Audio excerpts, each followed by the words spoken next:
good evening, depending upon where you are located in the world.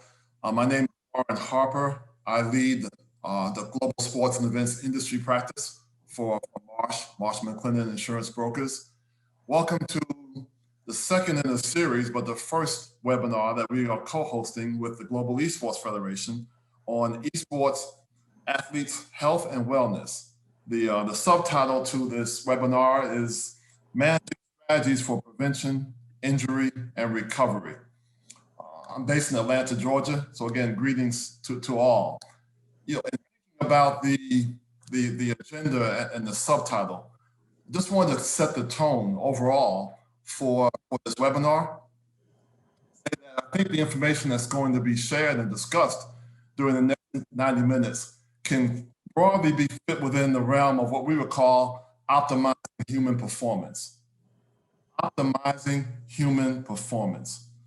Sports and esports. As a young man, I grew up tall. I'm about 6'4", 6'5" tall. And I had a dream one day of playing professional basketball in the United States. Needless to say, that dream did not come true. That's a very exclusive group of athletes who hit that level. And no matter how much I practiced and tried, just by sheer virtue of not being tall enough or not being able to jump high enough, I could not participate in that sport. The beauty about esports is inclusivity. It's not based on your height. It's not based on strength. It's not based on any of those things, but really based on performance and a dream and achieving your dream. So optimizing human performance, that's what, to me, athletic competition is all about. And over the more recent years, the sport has come to recognize that esports gamers are truly athletes. The training and the skill to compete is significant. It's like it is for any other professional sport. Therefore, the issues of athlete health and wellness, physical and mental, is truly paramount. And so we're looking forward today to hearing from various stakeholders in the esports community, very distinguished panel that will introduce themselves shortly. That includes athletes, medical practitioners, teams, on the ways in which performance can be optimized through nutrition, through mental health, physical health, and exercise.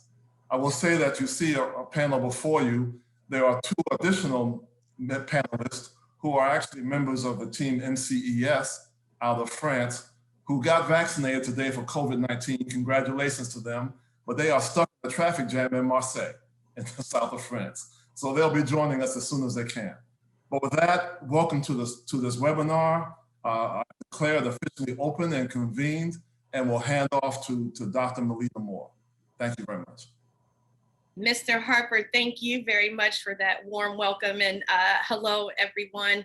We are so excited to be here today. And, Warren, I just really want to, on behalf of the Global Esports Federation, thank you, Thomas, and everyone else from Marsh for co-hosting this webinar with us today, because we know at the Global Esports Federation how important health and wellness is to us. And so we are so grateful that it's just as important to you. At the Global Esports Federation, what we call GEF, we really have put an emphasis on health and wellness for our esports players, athletes, gamers, e-athletes, whatever title you want to put on them. Professional gamers are truly athletes. And so that's how we will reference them today in the conversation. But at GEF, we have an entire commission dedicated to health and wellness. And so again, I am Dr. Melita Moore. I'm a board member of the Global Esports Federation. I am the chair of our Health and Wellness Commission. And we try to weave health and wellness through everything we do. At the GEF, we include it in our meetings, whether it's mindfulness, breathing techniques, whether we are talking at a town hall about the importance of exercise to all of our member federations, but we really truly are rooted in the importance of wellness. And so with that, we do have a great panel here today, and we're going to be able to talk about prevention, injury, recovery, all these things that we know go into the wellness of taking care of an esports athlete. So to kick off our panel, we'll start with introductions. I will start with Dr. Kaiser Kaderi. Can you please tell us a little bit about yourself and why you think it's important that we're here today talking about health and wellness for our esports athletes. Thanks for the introduction, Dr. Moore, and I'm really excited to be here. As Dr. Moore had mentioned about the Global Esports Federation and the mission, I'm lucky to be working with Dr. Moore on multiple levels, including on the Health and Wellness Commission. And so a little bit about myself, I'm a neuro-ophthalmic surgeon. So where I kind of sit is where how the eye is connected to the brain and the brain's connected to the body, and a lot of different types of neurological aspects to that, both on the disease side and then on the performance side, which is what we're talking about here today.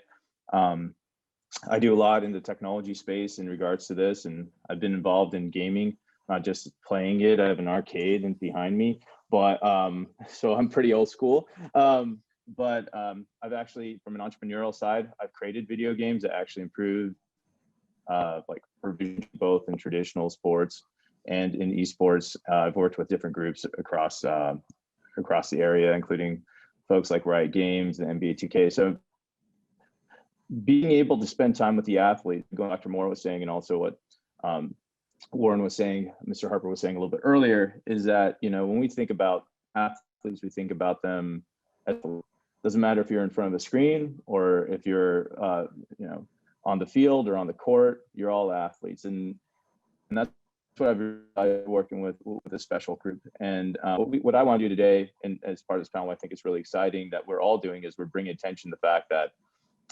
it's all about education on what esports is, what we need to do in terms of treating athletes the same way we treat any, whether they play esports or not, how to, you know, what are some of the best practices and best habits that we can do. So that's what I'm really excited about, really kind of like sharing with the group. Thank you, Dr. Kaderi. We're going to be very interested in hearing a little bit more about how you have tied in the eye, brain, body into what you're doing for wellness for gamers. Mr. Ali, would you like to give us your introduction? Yes, thank you, Dr. Moore. Pleasure to be with you all. Greetings from London. My background is workplace well-being, so it's mainly centered about driving employee productivity by looking after their health and well-being and implementing health strategies that are data-driven. So I'm really excited to lend my expertise to the esports community and look at how we can align with the athletes and the teams to find out what we can do to help them not just drive their performance, but also the longevity of their careers, how they can look after their health and well-being, and just having a more overall healthier, more active community. Perfect. That is, it's so interesting because with your workplace health that you are focusing on, everyone's on the screen, everyone is digital. We're all living these digital lifestyles. So exactly what you do for the workplace transitions over to a gamer. They're on the screen, they're on a setup, you know, so all these things about optimizing performance, it's a very easy translation from the workplace to a gamer. So that's going to be exciting to hear a bit more from you. And Fabian, you want to tell us some about you and where you are calling in from? Yeah, thank you very much. Hello, everybody. I'm Fabian Bruch. I'm currently in Berlin in Germany. I have been an athlete myself, goalkeeper in football or soccer, if you're in America right now. I'm working for Actual Esports as the head of performance. Actual Esports is a British professional esports organization. I'm a sports psychologist and have worked now for 4 years in professional esports. And I'm fully aligned with what the people before me talked about. I think there's a missing awareness also still in the professional industry. Even teams we are competing on the highest level with, it's not all about what you're doing in front of the screen, but especially also what you do outside of the game, naming it sleep, physical activity, the mental side, but then obviously also physical activity. So yeah, I'm here to hopefully educate some people, answer some questions. Maybe you are interested how a professional team is working right now, but I can promise you already before you ask some question, we are still there to integrate more approaches we know from traditional sports into esports and figure out what makes sense, what does not make sense, because we all agree on, as soon as we're talking about human, doesn't matter if the playing field is a goal, a football field, or you're in front of the keyboard or a top manager, we're all humans and we all have the same sense of stress, but we perceive the stress differently. And if we are in a competitive environment, it's all about stress management and how to make sure that your body and your mind is in tandem in order to success. And yeah, our slogan is to create, or from peak performance, or for healthy mindset to peak performance. And that's what I'm focusing on, well-being and performance psychology.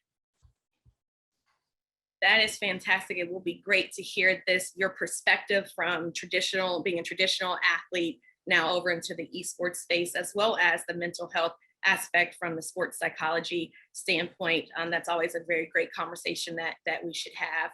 And I see Romain has been able to join the call, and thank you very much. We understand, we're so glad that you were able to get vaccinated today. We know the importance of that, and so that kind of takes precedent over everything, but we're glad to see that you were able to join, and we're actually just kicking off. So it's perfect timing. We've just given some introductions from our panelists. So if you wouldn't mind just giving us a little bit of introduction about you, MCES, and where you're calling in from, that would be great.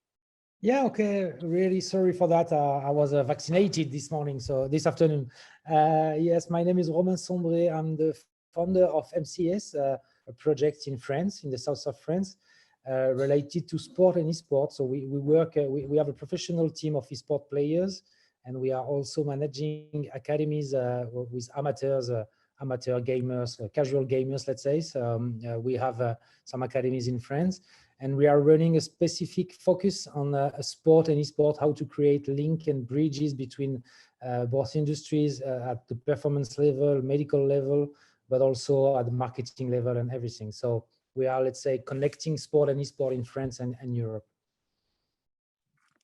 Perfect. This is, as you can see, everyone, this is truly a global forum. We have stakeholders from all different areas of esports, and to be able to have this perspective from teams, from organizations, from medical professionals, healthcare professionals, you're in for a treat, because we don't get this kind of panel often. And I hope that the information that you're able to gain today is really going to help provide more of the awareness that I know a lot of us still need. And so just a little bit of background about myself before we get started.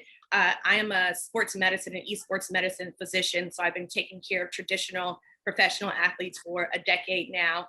I also am the team physician and have been for a professional esports team here in the US. And so with that background of having traditional sports and taking care of esports, you can imagine that I was shocked when I was asked to take care of this professional esports team as a sports medicine physician. I said, what the heck do these gamers need? I didn't know. And this was literally 2 years ago. And so in that short time frame, this space is certainly transitioning. We are going through a period where we are placing more importance on the well-being of the athlete, of the gamer.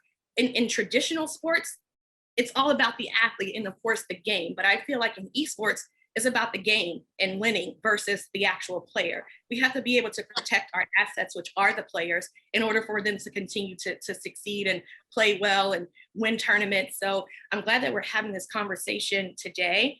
And I see we also have our last panelist. We were just, so glad that you all are able to join. So I will allow. Thank you, and sorry for the delay.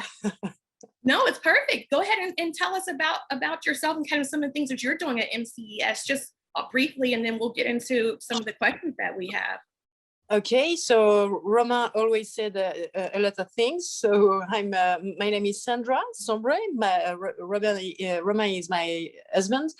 We are entrepreneur for almost 10 years, and we came from the sport industry. We created 5-side venues in south of France, and we discovered the world of esports 3 years ago almost, and we were struck by the similarities to traditional sports and the need to view our players as complete athletes. To us, it seemed essential to work on physical and mental preparation, injury prevention, and performance monitoring. So that's what we did. We have partnered with the Human Fab, which is a research laboratory, and the health and performance of top athletes. And we built with them a special program dedicated to pro players. That is truly amazing. I'm going to be excited to learn more. Maybe I need to come move to the south of France too. Let me know if you need some help. You're welcome. Have built sounds absolutely amazing. So we'll just kind of start this a bit, just giving a little bit of introduction to people, especially as an esports medicine physician, where they always ask, why do these gamers need a doctor? And I get asked that all the time. And the first thing that comes up is, what are you treating? Carpal tunnel? And it really angers me that that's what people say, because I think that's all that people think that gamers would have. But gamers, like we were saying, they are truly an athlete. To get to the top level, the professional level, most of these athletes are training anywhere from 10 to 18 hours a day. Can you imagine doing your job or your skill? Can you imagine LeBron being on the court for 18 hours a day practicing? It's really insane, the type of training that they have to go to really try and be the best. But as a team physician, when I was given the task to be the physician for our professional esports team, I really did a deep dive in the literature. And 2 years ago, there wasn't a ton that was out there about what a gamer could possibly need. However, I did some due diligence, did some research, and we were able to put together a very robust team. So I'm going to be excited to kind of hear what everyone else has been doing, of what I thought a gamer would need to be able to be healthy and whole. And it's talking about, just like Mr. Harper said, optimizing human performance. So for me, when I think about what's important for health and wellness for gamers, I certainly will talk about vision health, mental health, sleep, nutrition, exercise, stress management. All of these things go together to take care of a professional athlete. So when we're talking about, let's just start with vision health. I will kick this first question over to Dr. Kaderi. When we are talking about vision, why it's important, what are we focusing on? Can you tell us some of the things that you see, whether it's from an injury perspective or symptoms before they become injuries, and how you go about treating those? Okay. Yeah, I think. Thanks, Dr. Moore. I think just to start off, I think the first thing is education. I think a lot of folks don't really, as they're on screens for.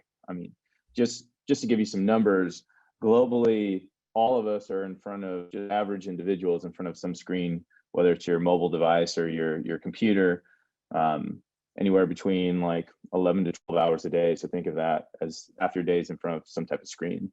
Now, to an esport athlete, you're not just on the screen, but you're processing like, hundreds of thousands of pixels and objects and things at a rapid clip, and you're consuming that information. And so one of the things that you don't do is you don't blink very often.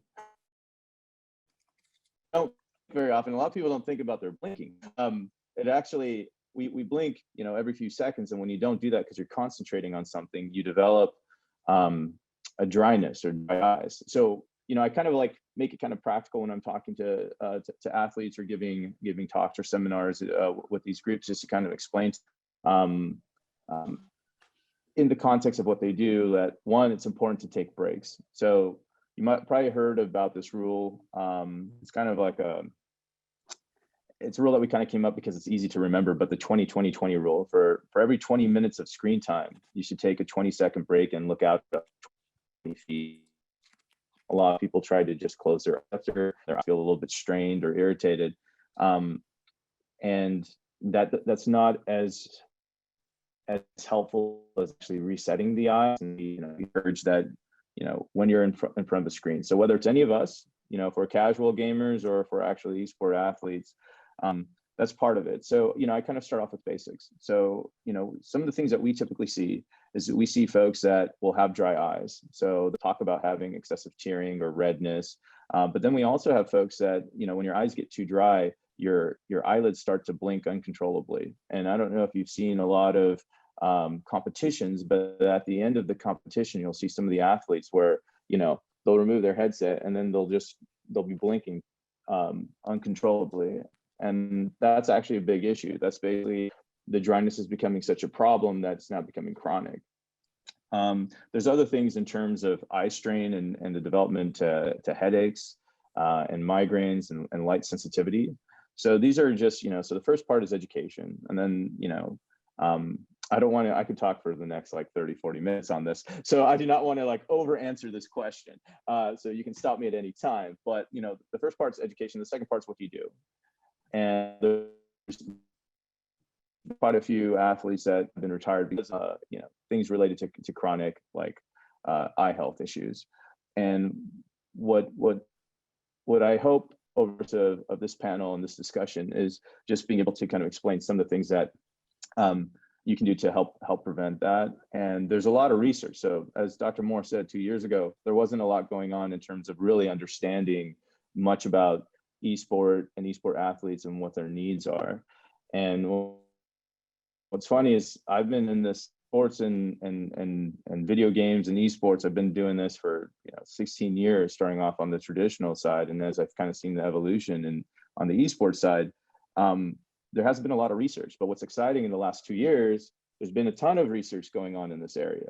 So one of the things that I'll cover at some point, is some of the research we've been doing, tying in why physical activity is important, why nutrition is important, and how it actually affects the vision aspect. So it's just, that's kind of the relationship. A lot of people kind of say, okay, we need to focus on this area of performance. So on the physical side, or the visual side, but they're all interconnected. So I'm really excited to hear from Dr. Moore's experience and Mr. Ramahi, Fabian, and the rest of the here. I have the really small window, so I'm trying to read everybody's names. I apologize. and that is true. It is about this holistic picture of the athlete, and it is what we say it's about cognitive wellness, because everything from the eye to the brain to the body all comes together for cognitive wellness. And so, Ali, when you are working with, and I know you're a gamer, but when you are working with your population, what are some of the benefits and things that you are explaining, and why it's important to have such a good focus on what you are doing from a physical perspective, how you're getting set up to do your day-to-day? Can you give us a little bit of information about that? Yeah, sure. Our main work when we engage with, certainly with businesses, is to shift the focus from just health to actual well-being. So if you look at the definition of health, it will be the absence of disease. But for us, in order to have productive employees, we want to really focus on their well-being. So how can we make them feel comfortable, feel good, physically and mentally, so enhancing their quality of life. So that's the focus for us when it comes to employees. When I think of esport athletes, it will be a similar approach, but with the added element of performance. So we know, okay, we want our athletes to be healthy. We want them to have a good quality well-being, but how do we also focus on aspects that will drive their performance, whether it's to improve their reaction time, their cognitive ability, or managing their stress with physical activity. So in terms of how I would approach it, will be slightly different. In terms of the injury perspective, repetitive strain injuries can be common in the workplace, but they will be more common among esport athletes. So I'm actually curious to find out what are the areas that teams and athletes are most concerned about. Is it forearm and shoulder injuries? Is it wrist and hand injuries? What sort of programs or preventative programs they are implementing at the moment? What is working, what is not working? And in terms of their training, splitting their time between practice and exercise, what are their ratios? How much are they willing to invest and exercise in order to drive game and performance in competition. So I've come into this with more questions than answers, I'm afraid. I'm curious. No, that's great.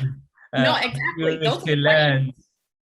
I'm curious to learn about some of the strategies implemented and discovering how maybe some of the knowledge that I've gained from working with people in offices and large companies, how that can lend itself to the gaming community.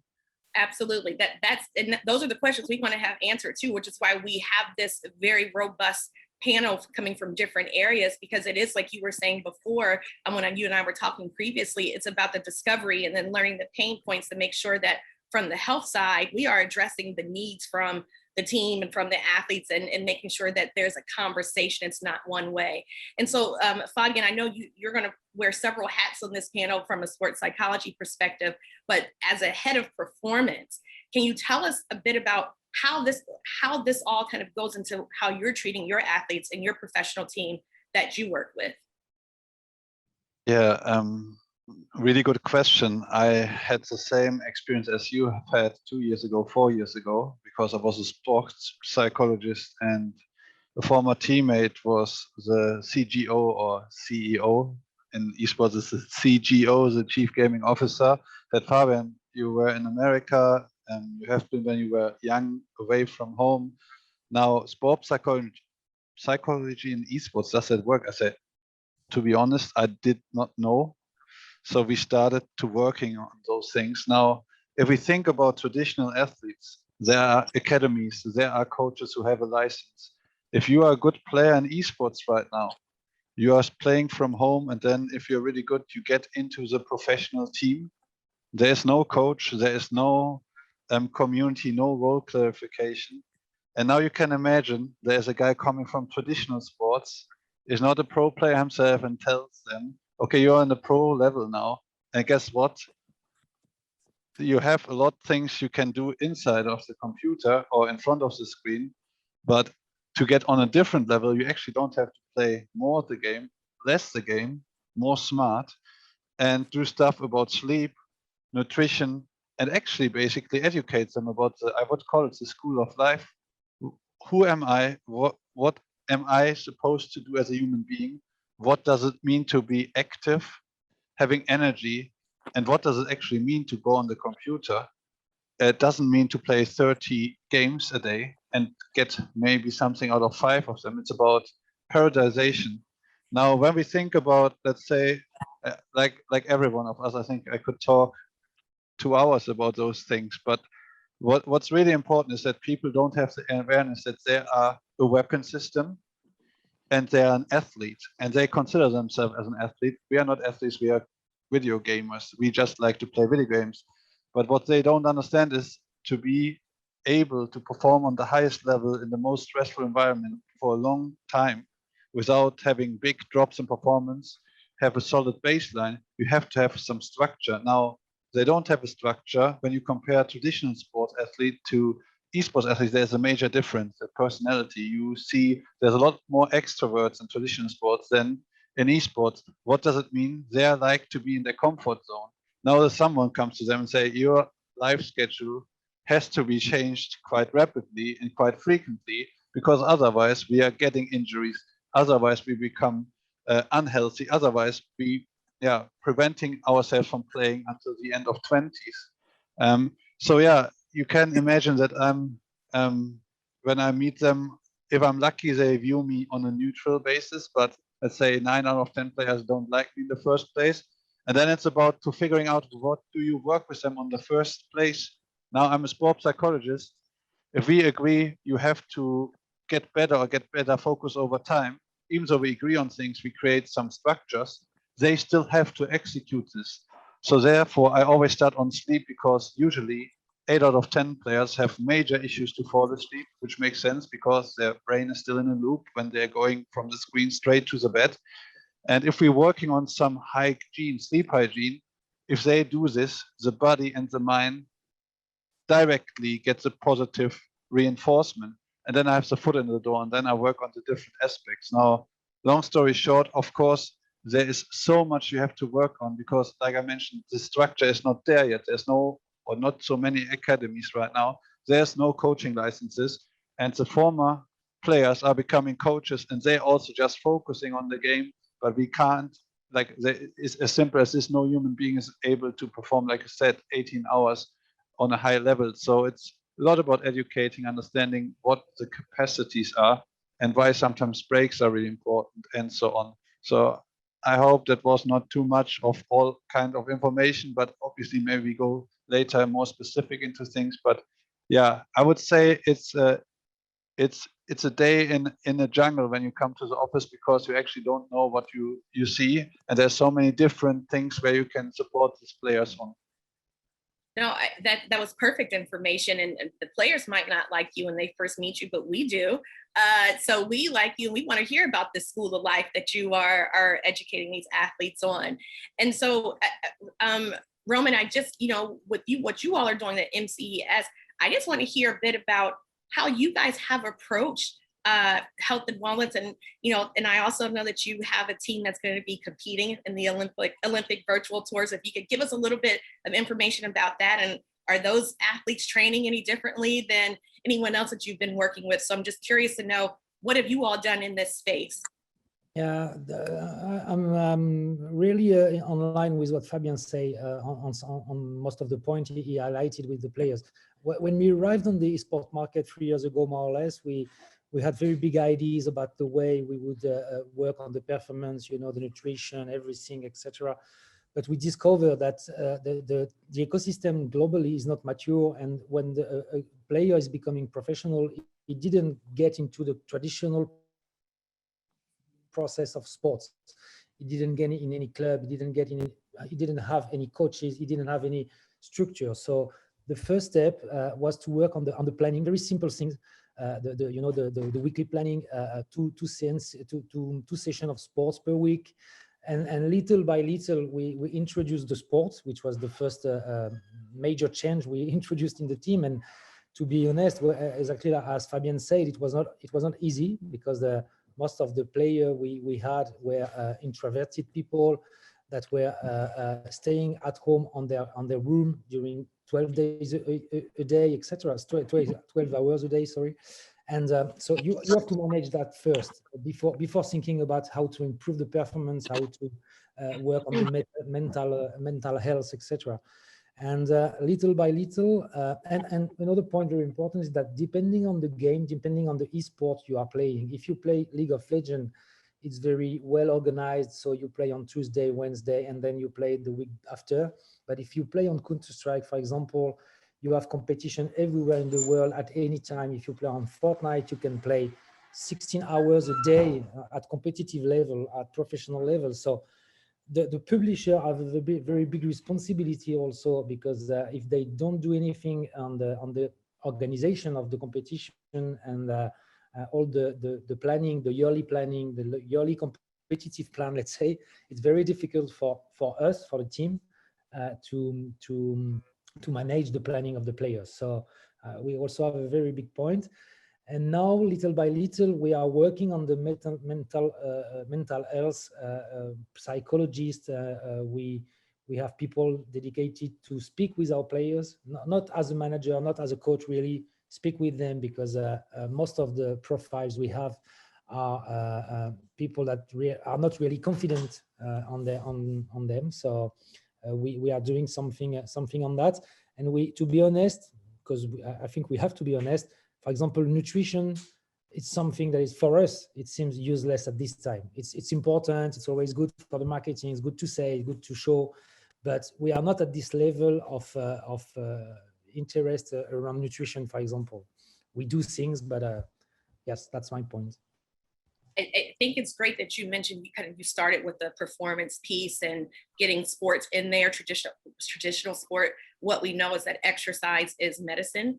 We know that exercise improves your performance, and then kind of moved over to the mental health space. So we'll circle back to that, but I want to go back to a point that Fabian made, and Dr. Kaderi, I'll throw this over to you. We're talking about sleep, and I think when we're talking to people in the industry, gamers, parents, team owners, tournament organizers, I don't think they understand the importance of sleep and why we focus on that. And, you know, Roman, what you were saying, depending on the leagues, you could be playing all around the world. Just like in traditional sports, at least like in the NBA, we started focusing more on traveling schedule. And if they're going to be on the West Coast of the US, like making sure you do a West Coast swing. And so I certainly think that the publishers have a bigger role and responsibility in trying to, as we are learning and being and educating ourselves more, that those things are going to be, well, they are important, but hopefully they will be more important as we continue to move forward. But Dr. Kaderi, can you tell us a bit about how what we are doing with our eyes actually impacts our sleep and why the sleep is so important? Thanks, Dr. Moore. Yeah, no, I'm really excited in terms of like, so far, I mean, we're what, 30 minutes in, and there's just a volume of things that we can like discuss. And so please, I can be loquacious, so stop me at any point in time. So kind of what Fabian was talking about in terms of sleep, you know, things that we don't realize is, you probably heard of the term blue light, and there's a lot going on with blue light toxicity. And some of you folks might be wearing glasses that have blue light in. Well, the concept of blue light, a lot of our screens actually emit different types of light, and blue is one of them. And it can stimulate the eyes in a way where it tricks the into thinking that it's daylight. So when you know, just, I'm doing that at a very basic level. I can go really nerdy on you guys very quickly, but I'm going to leave that for a separate section.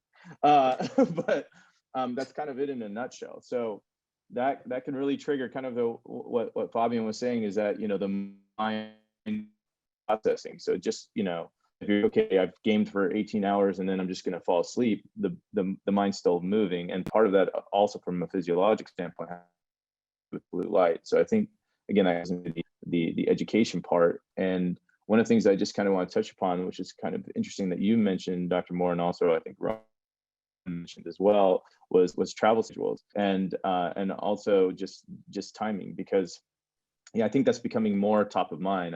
You know, when I was, you know, some of the discussions I had with like MBK, just like they were doing it, like Dr. Moore, how you're saying on the traditional side of the NBA, that they were worried about travel, realizing the same thing with their NBA. You know, some of these folks would have to travel and the timings would be off, and they could see a significant dip in the performance in terms of in-game statistics. So how do we actually like tackle some of those things, and how do we create new ways of measuring is really exciting. That's some of the stuff I've been doing on the research front, and also working with some of the gamers. So would love to kind of jump into that at some point in time. But really, with sleep in the eyes, it's blue light. To summarize that. Yeah, I recently got a pair of blue light glasses, and I am not a gamer, but I find myself just like everyone else, you know, on our computer so much more. And we know how then it impacts your melatonin, which is your sleep hormone. And if it depletes that, it makes it difficult, you know, for you to fall asleep at night. So it is certainly a big issue, but making sure that we at least are addressing the surface of why sleep is so important. You know, when you're tired, your brain doesn't function as well. You're not as sharp. And so it's really, really key, because that kind of sets you up for the next day and sets you up for success. Sandra, I want to ask a little bit about the channel, on your Twitch channel. You all have recently started like an exercise series on there. And why are you all putting so much importance on exercise and sport? I mean, I know why, but tell us why, because I think it's amazing that you all have chosen to do that. Yeah, because our players are very involved in their game, and it's very, very difficult for them to be to be well in their body if we don't train them so as not to have a strong backache. Or it's very important for us to test them when they arrive on the team. They have some physical tests which permit us to have an individual diagnosis in order to build a special training program. So there are very different exercise we made. We try to make them play together also on the field, not only on the game, which is very important for the building of the team spirits. Also, we can go for hitchhiking also in this kind of approach. So very few of many exercises are important on very different subjects, but for us, sport is a way to make them feel good, to be fine with our team and with their bodies. I love that you test everyone when they get there. You kind of find where their weaknesses are and be able to kind of build on that. And again, exercise is medicine. We all know that. And, with our professional team, we did exactly that. We had them training with a sports performance specialist, several days a week. Our team plays NBA 2K. And so not only were they playing basketball virtually, they would go together as a team and they would go and play basketball throughout the week to help with that team building, help with that camaraderie. But, Ali, when we're talking about exercise and this importance of making sure that we include that to help optimize performance, we can't just jump into just doing the exercises. So can you tell us a bit about why it's important if we are, when we're talking with getting our teams together and what we should be doing when we talk about it kind of twofold, this prevention and its recovery, kind of why it's important to have kind of this pre-game, post-game kind of routine, and why we should be exercising throughout the week as we are gaming and competing. In fact, I think there are sometimes they are conscious that it's very important, because if I remember at the beginning when we started with that teams with MCS, all players weren't used to practice sports. So when we announced them that for us it was very important in order to permit them to be to keep the performance during several years, do you hear me? Yeah, they realized that it was important, and the first thing they were aware of was the need of having I don't know, a physical therapist, because they were very they had sorry, I'm looking for my words. They had a very backache, very often. A very specific symptom. Yeah, very. That was the more important. Some of our players had carpal nerve syndrome. So they realized that it was very important to have a regular training program. So which kind of exercise? The physical therapist explained them how to work on the top of their body, because that's the most important for players. They can also work on how can I say, endurance, Yeah, no, absolutely. That's the whole purpose of having all of these team members kind of come together and building out this robust team to help take care of the players in all of these different ways. So whether it's the physical health, the mental health, I think that is key, that you all are doing that. And that's kind of showing teams how you can build the right person. That's very important. Yeah, And so, Ali, I'll throw this question over to you. You know, what do you recommend, or what are some of the things that we also could be doing, or some of the teams could be doing to help optimize this as well? I think they easily understand that it's important. So what we did is to begin with the test, to have an individual diagnosis, and then we can build a specific program for each player. But there is a schedule on 1 or 2 sessions per week with individual training sessions, and then we work on collective sports in order to build this team spirit, which is very important for a team. So we explain them all the importance of this regularity in practicing sport, and that's what we did with the teams, and it worked. So the evidence was here, you know. No, I love that you guys have built out that program.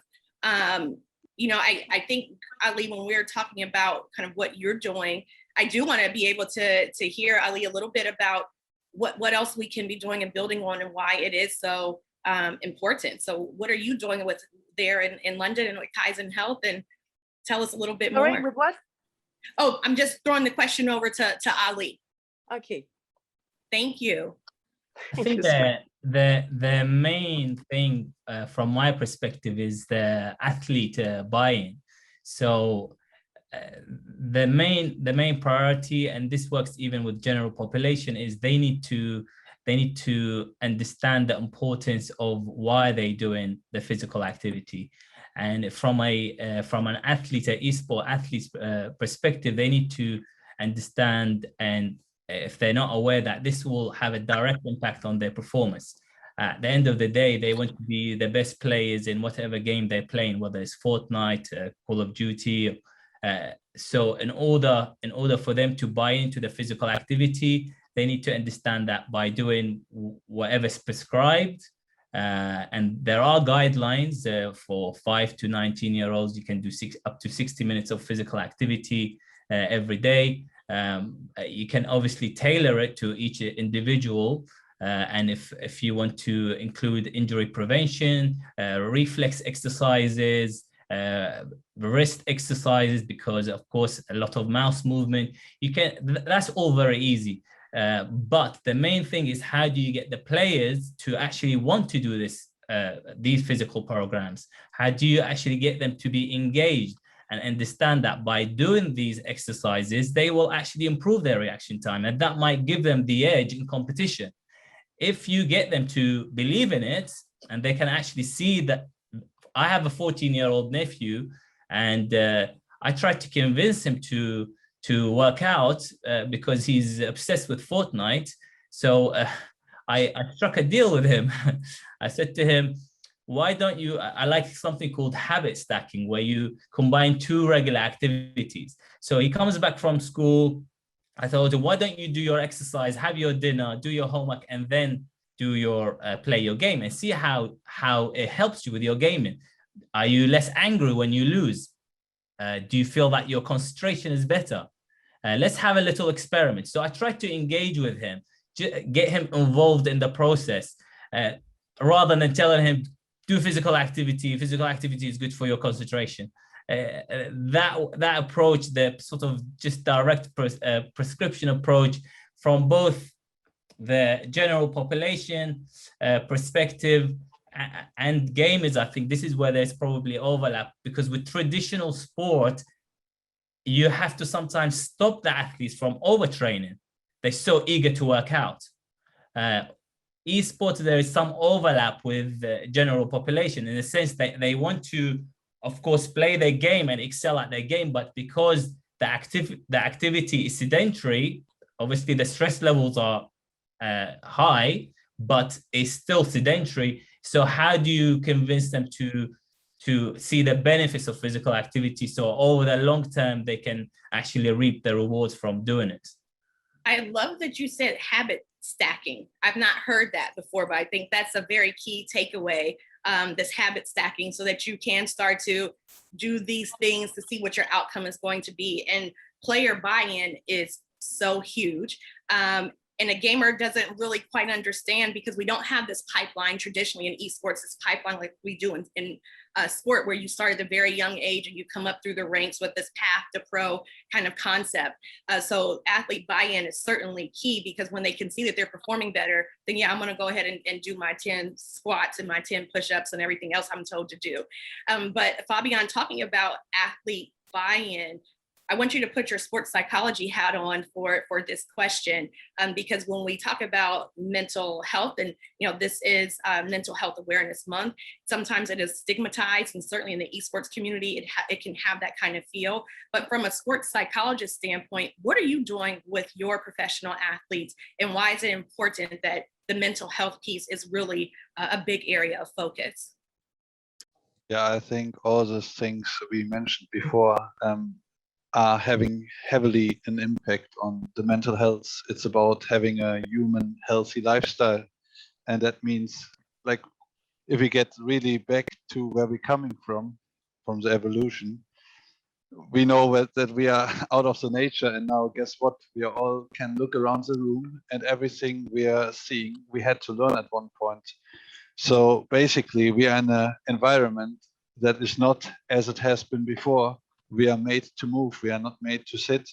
Now, if we are moving, we get endorphins, we get a stronger heart, and the stronger heart, we have more resistance to stress.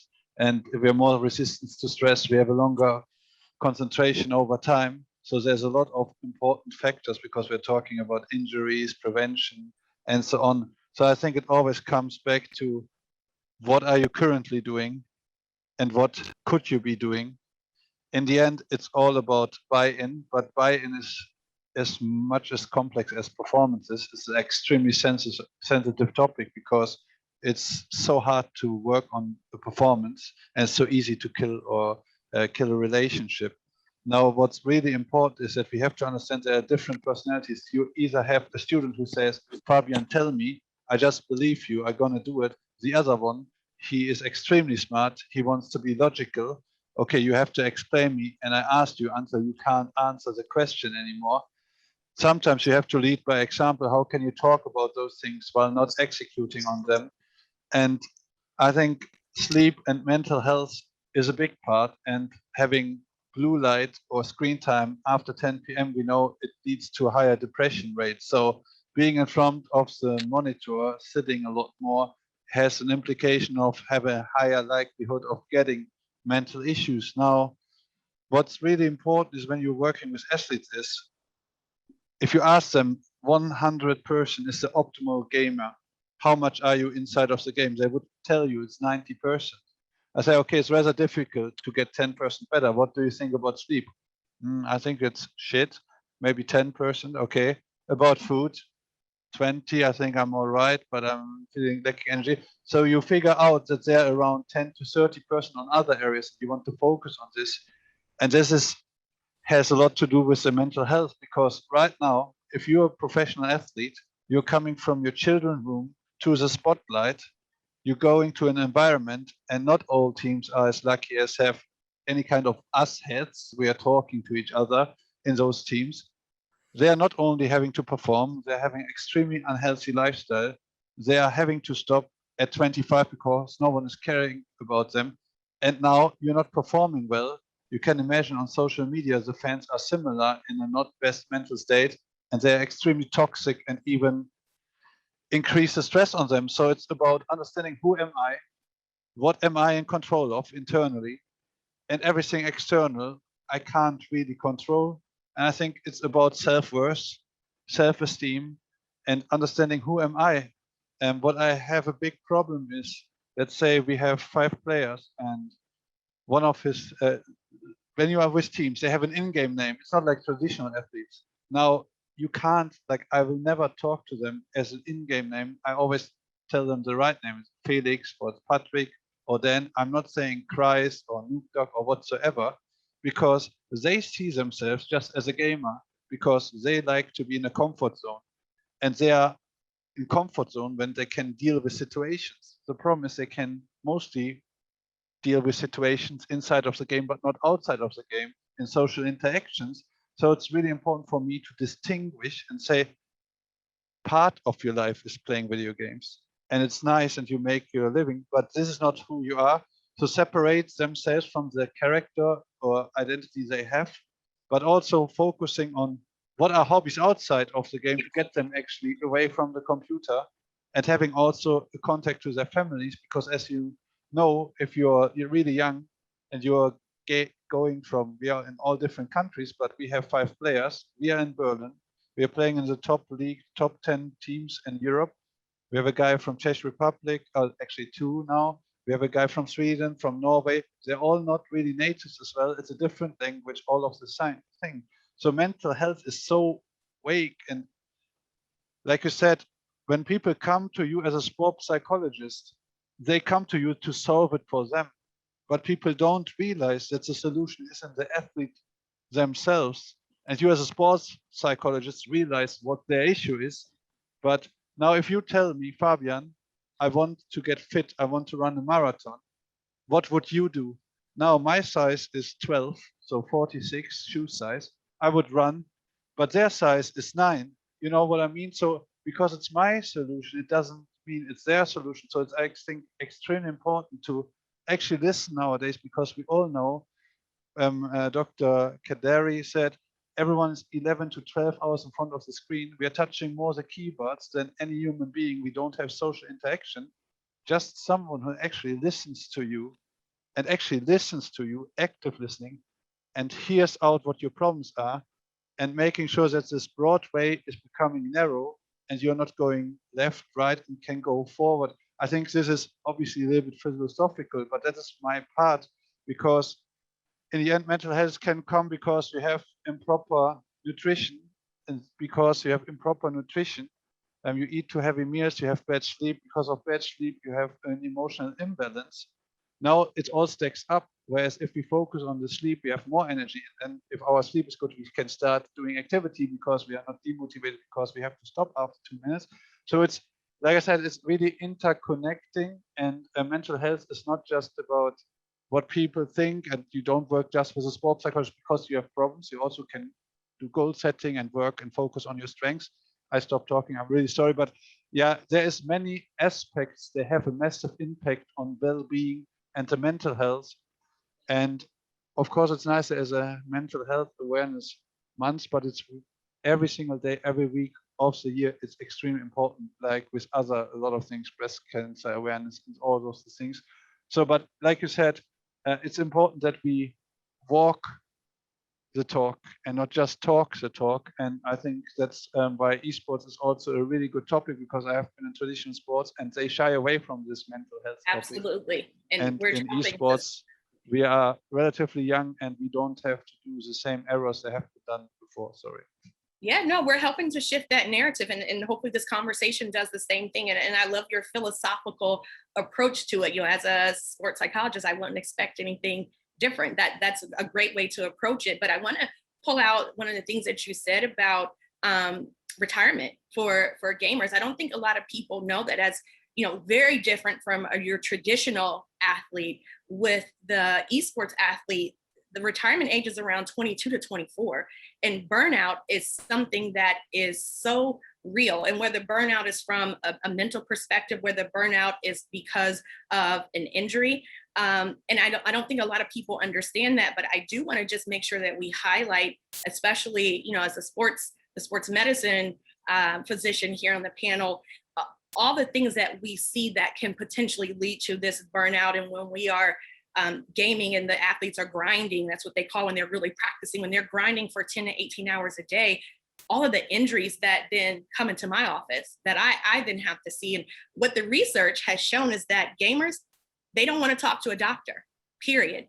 And so even if they have an injury, they don't mention it. And one thing we want to make sure that we are helping to educate our gamers, helping to educate our coaches, is to really kind of implore your athletes to, when they start to feel something, say something, because we want to be able to treat a symptom before it actually becomes an injury. And so some of the things that unfortunately has retired. Even one of my previous players was a hand injury because he just didn't say anything, and it was nerve damage. And we could have taken care of that very early when it was just a symptom versus it being a true injury. And so some of the things that when we look at retirement and why some of these professional players are retiring, a lot of that is upper extremity or hand, wrist, elbow, those kind of things. And there's so many things that we talk about in esports is just a little bit different, because in traditional sports, we usually see an acute injury, meaning it happens kind of in the moment. But in esports, it's this gradual progression to a symptom to an injury. And so, when we are really when we are talking to our athletes, we want to say, hey, just doing a check-in, how are you feeling today? And when we have some of the specialists that are working with the team, let's just start to ask a little bit of deeper questions, because what we are seeing is certainly preventable for esports, all these repetitive strain injuries.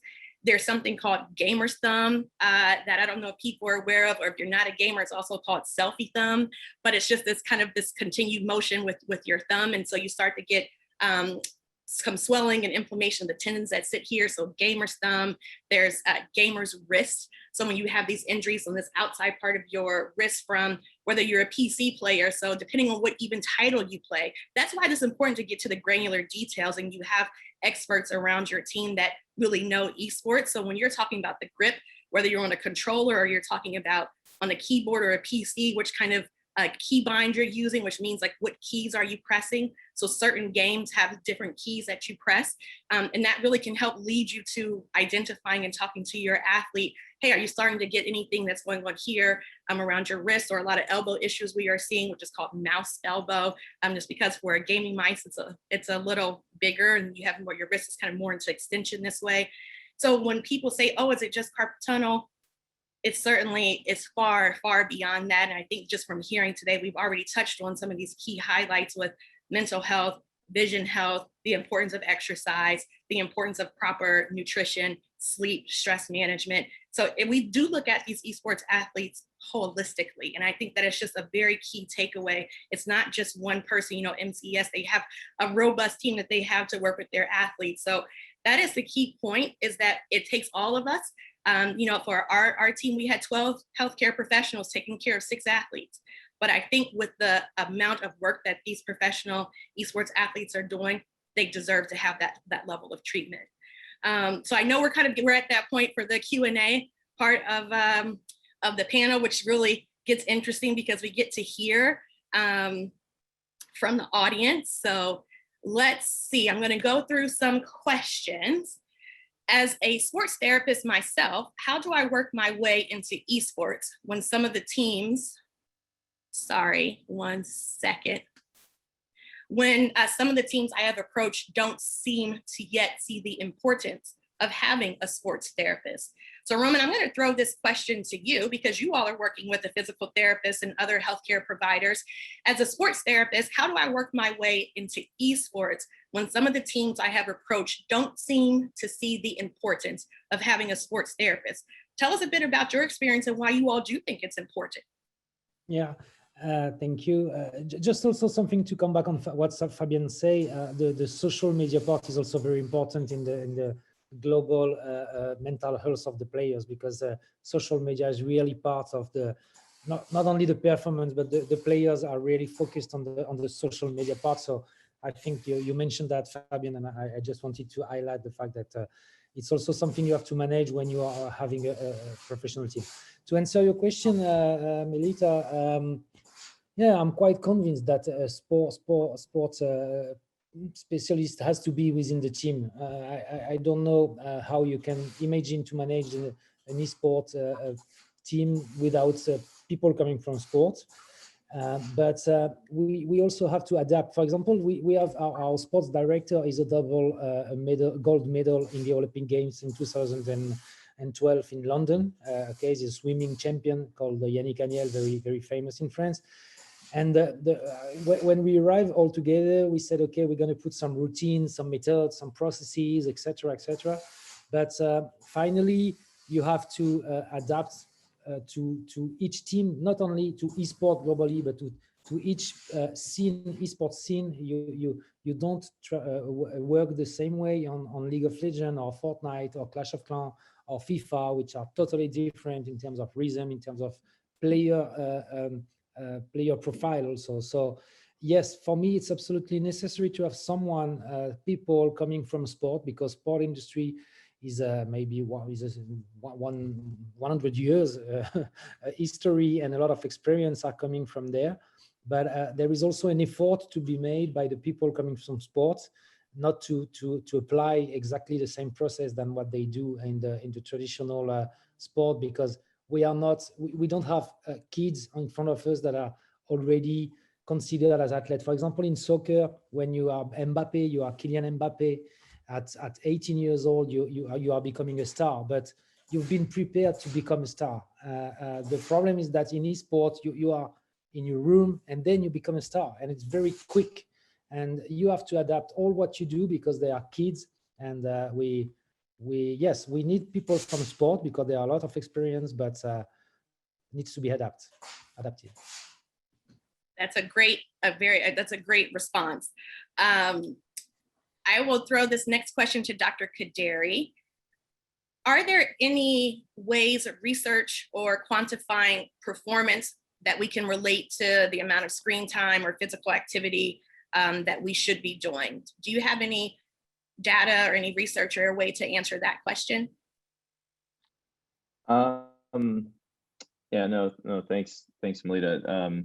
Yeah, I do. I think there was also a comment very early on in our discussions where someone had put, I forget, it wasn't in the Q&A, it was prior, where they said less is more, and it kind of had to do with, I forgot who was speaking at the time. I don't know if you guys all saw that, and kind of I want to address that kind of that comment as well. There are metrics. One of the things I think is the big opportunity right now is the science of esport.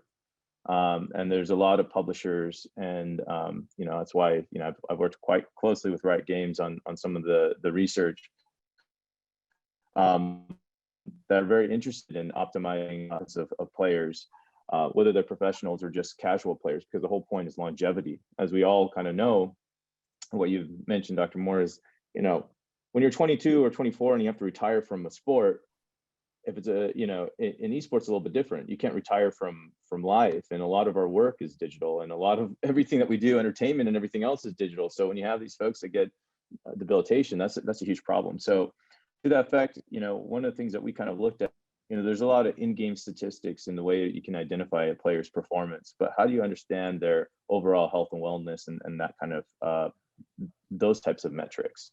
We can get blood pressure, we can do scans, we can do a lot of different things, but how do we actually understand how they're processing information, and where there might be, how to optimize that, and where there might be some areas where we could help? And so what we did was we created this index called the Vision Performance Index, but it's more than vision. It's just, obviously I'm biased because of the vision space, but the concept behind it is, things that Ali was talking about with reaction time. That has to do with decision making. So am I gonna go towards a certain target if I'm playing a first-person shooter, or if I'm gonna do something in terms of strategy around certain types of objects in a game, and more of like a League of Legends? How do you measure those types of things, like kind of holistically, and somehow how someone does decision making, does reaction time, how they, like all these different components we kind of put into this measurement. So you measure up to 200 different types of signals. We do it in a way where, from a technology standpoint, that it meets a person with what they like to do. So you can play video games that have this technology in it, and we can measure this information. So I'm gonna give very broad strokes because I don't want to take up all the Q&A time. But what we've done with some of the studies is sleep. So you need, for performance, for a very elevated VPI, typically people sleep 7 to 8 hours a day that have high. So we did this with gamers. And then screen time, 2 to 5 hours. Typically, folks' VPIs are very high, and between 5 to 9 hours, it kind of drops. And part of this was also one thing that Fabian said was active listening. I would talk to the players after these seminars, and they'd come up to me and they're like, "Can you talk to our coaches? Can you talk to some of our staff?" Because they want us to to do more screen time, to play more, to practice more. But what you just said about that 2 to 5 hours really speaks to me, because after 5 hours I drop, but some of my other colleagues can go longer. So it's really about starting to really think, listen and personalize to those folks, and really listen to kind of what their needs are. Physical activity, we've realized that what we've done from the studies is that at least 1 to 2 hours a week of physical activity can have a significant boost in your overall performance. And so, yeah, so these studies are ongoing, and we're having them, but these are some of the ways where we can kind of start to advance the science of the sport and address these problems. Yeah, we want to advance the science, and it's just interesting because traditionally for esports, it is, playing and practicing those 10 to 18 hours, but the science shows that practicing less actually improves and enhances your performance. I certainly think that will take time for the industry to kind of start to accept that reality, but certainly hope that we are moving a little bit more towards that, like someone mentioned before, like this overtraining, because we don't see that there is a need. So I want to throw this over to Fabian, because Kaiser, you talked about sleep. So the question that has come, and Fabian, I want you to kind of let us know how you handle this with your team. The question on the topic of sleep, a lot of standard advice is about getting a fixed possible amount of sleep. So pretty much having a sleep schedule, going to bed at the same time, waking up at the same time. But with esports and how the time competition goes, it's often very late. So how do we kind of break this standard sleep schedule? What's the best way for us to kind of tackle a sleep schedule, knowing that the esports really can happen at all times, and usually it's late night? Yeah, first of all, let's see, the week has 7 days, and like in League of Legends, we have 2 games on the weekend in the highest league in Europe and North America as well. So you play Friday and Saturday from 5 to 11 p.m. This is where the games are. Now, if you have 5 out of 7 days in a good structure, that's great, because basically what you don't want to have is that you have every day a different structure. Now we know that people need to get a certain arousal level, a certain caffeine intake to be on the highest focus level. Now you have to think about, when you take caffeine, what kind of caffeine you're taking and how long it's in your system. So if you're playing at 8 p.m., it's extremely not beneficial to use that cup at 7, because then it's still 5 hours after the game in the system. Now, what's really important is to make them understand why sleep is important, and the game on Friday is, so basically what we're doing after the games on Friday, we talk with them, okay, is there anything that has not been covered you need to know in order to focus now on the next game? In college sports, we had the 24-hour rule. That is super nice. You don't have that, because within 24 hours you play 2 games. But basically, before we go to bed, what you want to get out of your chest to decrease the stress. And also we have a fixed schedule, and they have a timeline when they have to go to bed. On the game days, it's different, because you don't want them, they go to bed when they are tired. And that's when they should go to bed. It's as simple as this, because you don't want to go to bed and lay there for 30, 60 minutes, because nothing is going to happen. You want to use the bed just for intimacy and sleep. That's it. And you have to also make sure that you separate this and don't have electric devices, or we don't allow players to have also computers besides the office in their rooms, stuff like that. So that's really important. And to explain to players, it's fine to take up to 30 minutes to fall asleep. It's fine to wake up to go to the restroom, or have to drink a water, and go back to sleep. It's more about awareness. Yes, it's really important to have a sleep schedule, but before performance and during performance, it has to adapt. And I take 5 days out of 7 having extremely good structure, instead of having every day a different one. And that's how it is, in traditional sports. If you're in Europe, all the games are normally, in Germany, the most teams are playing on a weekend around 3 p.m. While in the Champions League, you play around 8, 9 p.m. So also, they are not just going to go to bed because of one game at a different time. So yeah, it's more about making sense that you are having a good structure. And as we all know, sometimes it will adjust, and also players have more leeway and don't have to be scared, we have this, because we use the hour ring to track sleep and get a lot of parameters. And yeah, I hope that somewhat can explain this. Yeah, structure over not structure, and making sure that I have a consistent time before midnight to get more deep sleep, to make sure that what they learned before is actually learned. You have a retention and you can move on instead of just playing and actually forget what you actually have done the day before, because you don't have REM, rapid eye movement, you don't have deep sleep, and you're not regenerated for your mind. That's an excellent way to answer that question, and a lot of great information and some key takeaways. I think what you all are doing and build out for your team is fantastic. And we also know that when it comes to sleep, it's about quality of sleep as well, not necessarily quantity, but certainly quality of sleep. So it's hard to get on those sleep schedules when you are on the road or when you are traveling, but when you are at home, making sure you have good sleep hygiene and trying to be on the schedule, going to sleep at the same time, waking up at the same time. You know, some things that we've even recommended for our players when they are home or even on the road, they take a diffuser, and we use essential oils to kind of help start kind of essential oils to help with relaxation about an hour or two before it's time for them to start their wind down.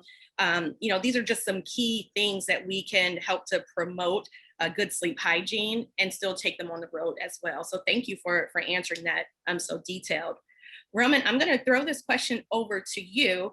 Since you all with MCES, you're working with coaches and other healthcare professionals. Is there something that you think is overlooked by in-game coaches when it comes to athletes' health and wellness? Do you think that the coaches are really tuned in to what it's important, or do you think there's some aspects that people don't pay attention to? Globally, the position of coaches, from what we see, the position of coaches is not as respected as we know in traditional sports. What I know from the sport is that the coach is the boss, and he chooses the players, and he creates the team, and he's the one really giving the team spirit, etc. In esports, the coach is someone that can be kicked out by the players very quickly. And very often, as we don't have how do you say subsidies remplaçants in English? Yes, subsidies. Yeah. As you very often you don't have subsidies.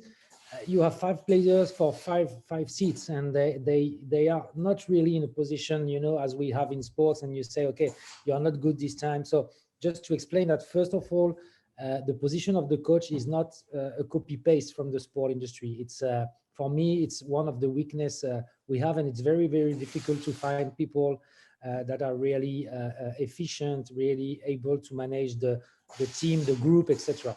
So this is the most important. And the second point is that the coach is very highly focused on the game because they are very young coaches. They have not been trained on the coach management. They have not been trained on all the aspects of the management of the team. And very often they focus on the comfort zone, and the comfort zone for us is the in-game, is the way to play, etc. So they very, very difficult from what we are experiencing at MCS to find a coach that is a real coach, let's say. And very often they are too much focused on the game. Perfect. And I'm sorry you were saying substitute. So yes, but that is great. It's very interesting on how this esports community is going to adopt health and wellness in a different way and really start to kind of put that as a primary focus. So that's very interesting. This question goes to Fabian. If you can, as a sports psychologist hat on, what are your thoughts on using a daily profiles of mood state questionnaire for players to figure out a quick baseline on how they feel every day? Profiles of mood state. In fact, we do that as well. I think it's good. 1 to 5 scale, energy level, mood, but before and after, because then you also know how they respond to events that happened on the day. Now we combine this also. You will see also the reaction times. We talk about reaction times, concentration over time. We play normally 5 hours a day. During practice, you can see the players with the most structure. They're quite balanced. You see the high up and downs with some people, and we can also relate that to the houring. That's why we track this as well. And based on this, we also know in the beginning of the day who we go a little bit lighter on, on the feedback and not too critical. So yeah, that's what I would say. It's really important to understand the mood, the energy level, the concentration, and the happiness overall specifically. So yeah, I think it's good. Takes not a long time, and it also gives you a baseline. And as we talked about, they are quite introverted. They will not like to bring up the problems themselves. With this metrics, you can reach out to them separately. And do you maybe want to share something, empty yourself, what is worrying you? And that helps us to put light into darkness. Yeah. Helps us put light into darkness. And there are actually a lot of quality of life studies that are starting to be done. I know at my hospital, 2 years ago, we did a quality of life study because it is important to understand how the athletes are feeling. And so we are seeing that a little bit more in the literature, that this is becoming a priority, which is really great. We hope that that type of research gets to the team owners, the team managers, so that, again, they understand the importance of why we are doing this. This question I'm going to throw to Dr. Kaderi. Where do you see the future state of technology contributing to health and wellness in esports, particularly at a time of less physical connectivity? Mental health, eyes, physical health, how do we all see that coming together? And where do we see technology fitting into that? Oh, that's a big question. Yeah, I think we're starting to see that right now. In the sense of, we're going through this. Right now we're playing a lot of games on like two-dimensionally, and we're starting to get into this area that that can be described as active esports, where you're basically going into VR and augmented reality. You're seeing some of that with, like, if anyone that played Pokemon Go, you kind of saw how your mobile device and the camera on your mobile device started, becoming gamified, where you could like pick up different Pokemon, like, in cities and stuff. And it also got you active. You're actively walking around, seeing your neighborhood, talking to folks. I was a crazy thing that was actually practical as well. Was I went on a hike recently in Salt Lake. There's these beautiful canyons, and one of my friend's sons was with us, and we got lost off the trail, and he was collecting Pokemon, and there were like some really special Pokemon that were hard to find, that were only in this canyon, and it already mapped out the trail. So he's like, oh, actually we're off because the Pokemon are back this way. So we got lost, and we actually used a game to get us back on track, because it was very interactive. So in terms of where technology is going, one thing that Fabian mentioned is, so one thing, things are going to get more active as we kind of start getting more interactive technologies. Anyone that's kind of seen Ready Player One, there's actually the treadmill. I'm blanking on the name of the company, but that's now, they did like a Kickstarter, and it's basically a multi-dimensional treadmill. And the way it works is, now you can kind of put this harness on, and you can play your games, and you can be actively moving.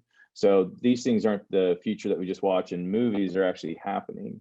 And then what Fabian was saying is, he talked about the Aura Ring. And when we start thinking about it, we're starting to collect more biometrics, whether it's going to be from different types of things that we'll be wearing when we're playing our games, whether it's sitting down, we'll be wearing gloves, or we'll be getting more data from like the cameras and other types of things, or the game itself. We'll be using that type of technology to better understand the player, better understand them in terms of like their behavior. And that could be used from, forming potentially better habits. I like that term, habit stacking. I keep looking at Ali in the window, and like, that's a great term. But like, you can start using the technology to and the data that we're getting to start becoming more human-centered and human-connected in our approach to improving performance. And that's where we start involving artificial intelligence. And so these are some of the things that we touch upon a lot. A lot of the work we're doing at the Stanford Human Perception Lab is really around how do we use these types of data points to actually make more human-centered experiences. And I think that's the future. And what's great about it is that future is very much in gaming and esports, because we're already capturing a lot of data to help improve.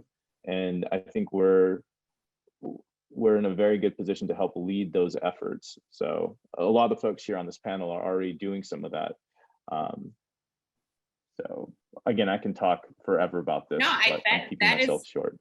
That is great. No, that's a perfect, because when you talk about XR and esports and technology, that's getting into this active esports, virtual sports, virtual esports. We know that, you know, the Olympics are certainly including the virtual tour as part of the Olympics for this year with virtual sport. And so I certainly see that that is where esports will be trending. We're already kind of starting to see a lot of that work being done. Let's see, I will throw this question to Sandra. I just had Yes, Dr. Kader. Dr. Moore, just one last thing on that. I just want to plant a seed for everyone. Now, Okay. everyone kind of looks at gaming from a multiple kind of views, but one thing is just kind of talking about this data is imagine gaming actually being good for you. You know, we've been talking about risk prevention and these kind of areas, but the way things are going, when people get a little bit more isolated, they could actually use games to actually help their mental health, help their physical health, and so forth. So, you know, I think that's the exciting part about this. I just wanted to just drop that in. Okay. We'll take that. Thank you for planting that seed. Let's see, Sandra, I will have this question for you.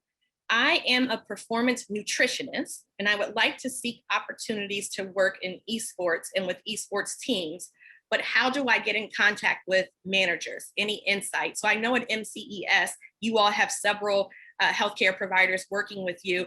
Can you tell us a bit about how did they get in contact with you, or what would be some ways to recommend how someone can get in contact with teams if they want, or if they're interested in providing more on the health and wellness side? I think it's something quite new in French teams. I know, because players, for what we could see, are not very used to have a healthy feeling. So the first thing to do is to be in contact with the managers, with coaches, which can explain them the importance of respecting nutrition cycle as a cycles of I'm looking for my words. I'm sorry. Only managers could be explain them the importance of those subjects, I think. Perfect, thank you. And as we're wrapping up, I'll have this last question to Ali.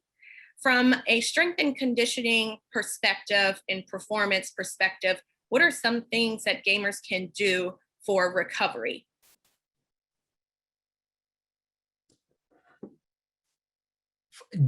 For recovery, I mean, I would recommend some physical activity before and after gaming, regardless. I'm not sure about the exact recovery aspect, but in terms of de-stressing, helping them take their mind off the game and resetting, I think some exercise before certainly to help with their concentration, and then after to wind down will be recommended. What that exercise can be, it doesn't need to be that long. I would recommend anything from 7 to 15 minutes. That could be cardio based or circuit based. Again, it really depends on the individual and what they like to do. But recovery specifically, it will be really down to the individual. You can do again mobilization, stretching. So it'll be a combination of things like that. That's what I would give. But I never prescribe until I obviously speak with an athlete or look at the team and look what their needs are. So this is just a general guideline. Yes, of course, it's individual for sure for the player, but as a whole, these short bursts, 7 to 15 minutes of a way to kind of wind down mentally, physically. Yes. And so that's perfect. That is a perfect answer for us to cap this panel. We again want to thank this illustrious group of people that we have here today. on our panel. We certainly want to thank Marsh for co-sponsoring this with Global Esports Federation. I hope that you all have been able to pick up some tidbits of information. Hopefully we've done our job in giving you some education and awareness around the importance of health and wellness for esports athletes, and that we really are seeing this as the future of the industry. So if you haven't been involved with it before, if your teams aren't quite doing some of the things that we talked about, it is certainly worth to get these ideas started. So thank you again, everyone, for being here and for watching. Have a great day. Thank you very much, Dr. Moore, for facilitating so wonderfully. So thanks to all the panelists and participants.